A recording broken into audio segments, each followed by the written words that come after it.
So suppose if this is my phenylalanine, this phenylalanine will form tyrosine. So the phenylalanine is an amino acid that forms tyrosine. So phenylalanine is an essential amino acid that forms another amino acid, that is tyrosine. Phenylalanine is an aromatic amino acid that forms another aromatic amino acid, that is tyrosine. Now, why I am explaining this concept is, if you do not have phenylalanine in your diet, you will not form tyrosine. But if suppose you have tyrosine in your diet, then there is no use or no requirement of phenylalanine. That is the sparing action of phenylalanine, or that is the sparing action of tyrosine on phenylalanine. This means if there is tyrosine in the body, you do not require phenylalanine. Why? Because phenylalanine can form tyrosine, and the enzyme required for this is phenylalanine hydroxylase. The most important thing is, if there is no phenylalanine hydroxylase, phenylalanine will start accumulating in your body, and then there will be increase in phenylalanine in so much quantity that in your body the normal levels of phenylalanine is just 1 to 2 milligram per dl. But when there is increase in phenylalanine, because of the absence of enzyme phenylalanine hydroxylase, there will be only phenylalanine in your body, and it will be approximately 20 to 65 milligram per dl, and this condition is called as phenylketonuria.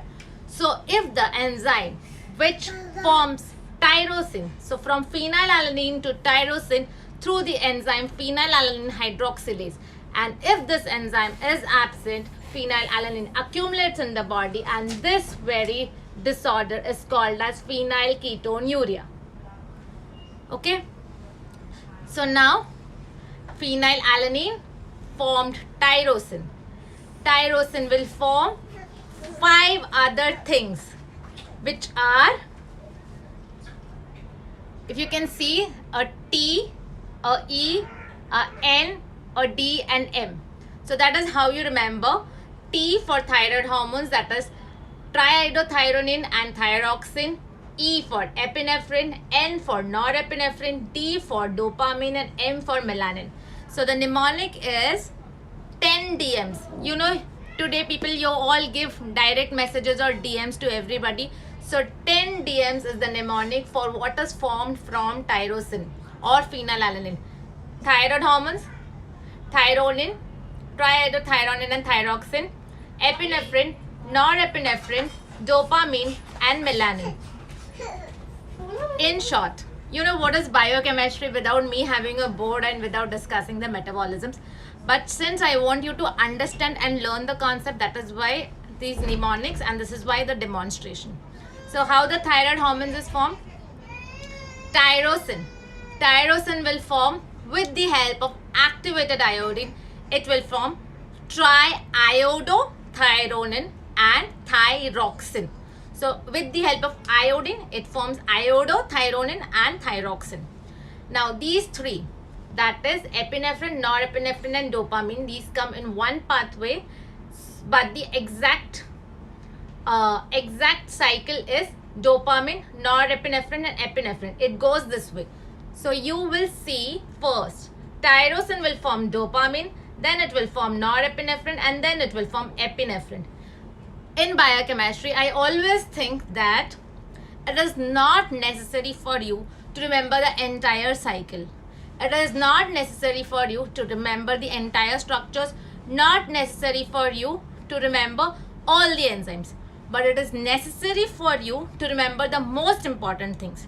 I know it is a very volatile subject, but remember the important things. In one cycle, you will, the catecholamine cycle, which is formed from tyrosine, it will be dopamine, norepinephrine and epinephrine.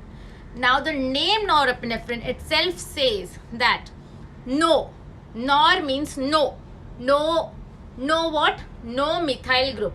So in the norepinephrine, there will be no methyl group, but in the epinephrine, the norepinephrine accepts a methyl group, gets methylated to form epinephrine, and this is how epinephrine is formed.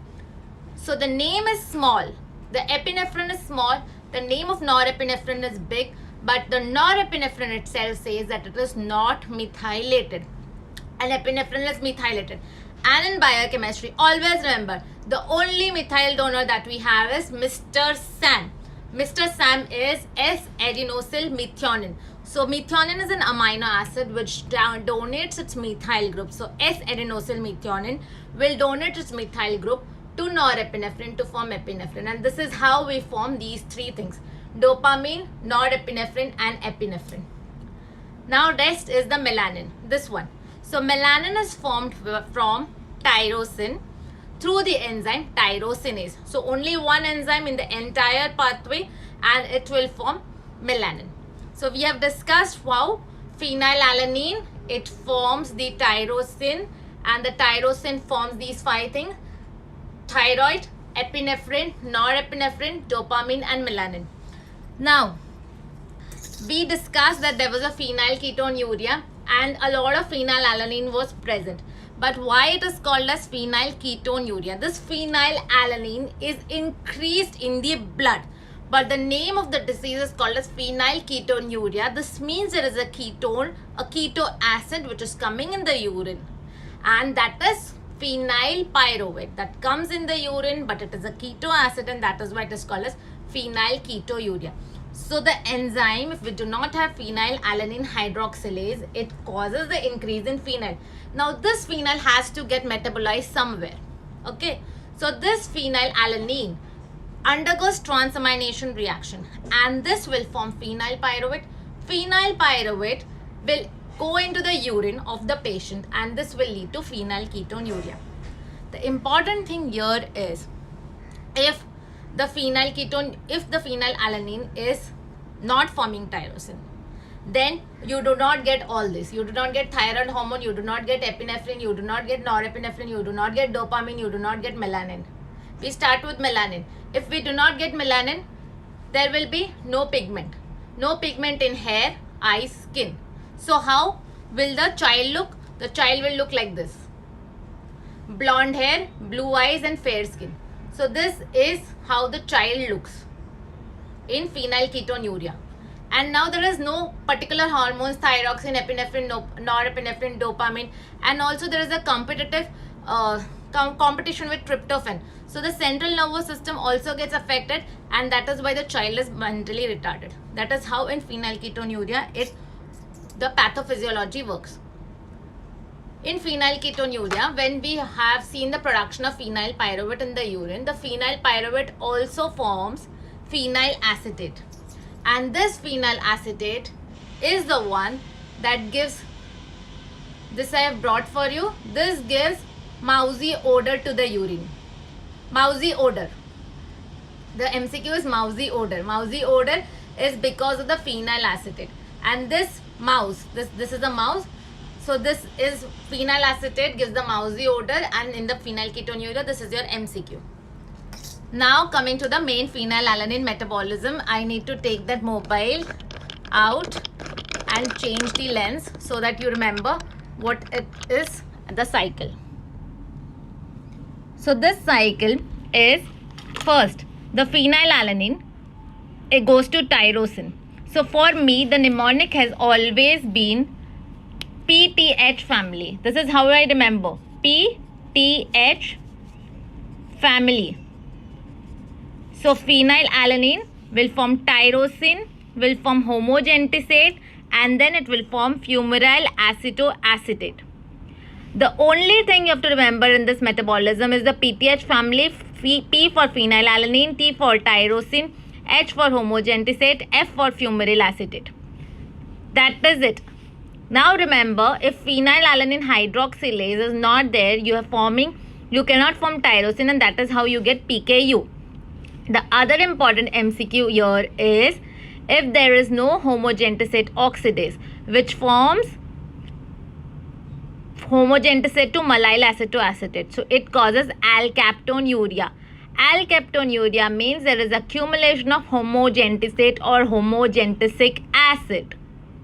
And the other important MCQ that you have here is fumarate acetoacetate gets hydrolyzed by fumarate acetoacetate hydrolysis into fumarate and acetoacetate. So if this enzyme is not there, it forms tyrosinosis or tyrosinemia type 1. The important thing here is tyrosinemia type 1 or tyrosinosis is caused by the last enzyme, and tyrosinemia type 2 is caused by the second enzyme, that is tyrosine transaminase deficiency. This is what I wanted to explain you. You do not remember everything in entire phenylalanine metabolism. It's just that remember the very basics of everything.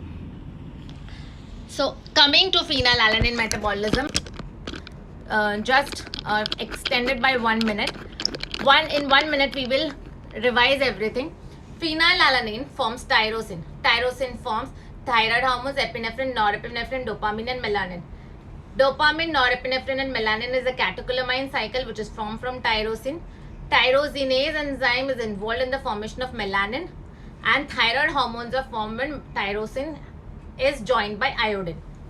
Phenylketonuria is a disorder when the enzyme which is deficient is phenylalanine hydroxylase, which converts phenylalanine to tyrosine. If you do not have phenylalanine hydroxylase, this is the child. Fair skin, blue eyes and blonde hair. Why? Because melanin cannot be formed. Mentally retarded. Why? Because central nervous system is affected. Next, coming to the metabolism of phenylalanine, the mnemonic for the same is PTH family. Phenylalanine, tyrosine, H for homogentisate, and family for fumarate acetoacetate. Remember these 4 compounds in that cycle. Phenylalanine will form tyrosine by phenylalanine hydroxylase. The next will be by dioxygenase, it will form homogentisate, and the homogentisate will form fumarate acetoacetate. Fumarate acetoacetate will break down into fumarate and acetoacetate. Because this breakdown happens, that is why this amino acid is called as glucogenic as well as ketogenic. That's all for phenylalanine metabolism. On 2nd June, that is on Wednesday at 7 p.m. we discussed the MCQs. 10 MCQs that cover the entire phenylalanine metabolism. The MCQs are put up in the link in the bio, and please check that, answer them, and we discuss the answers. That's all for today. Thank you so much. Any questions?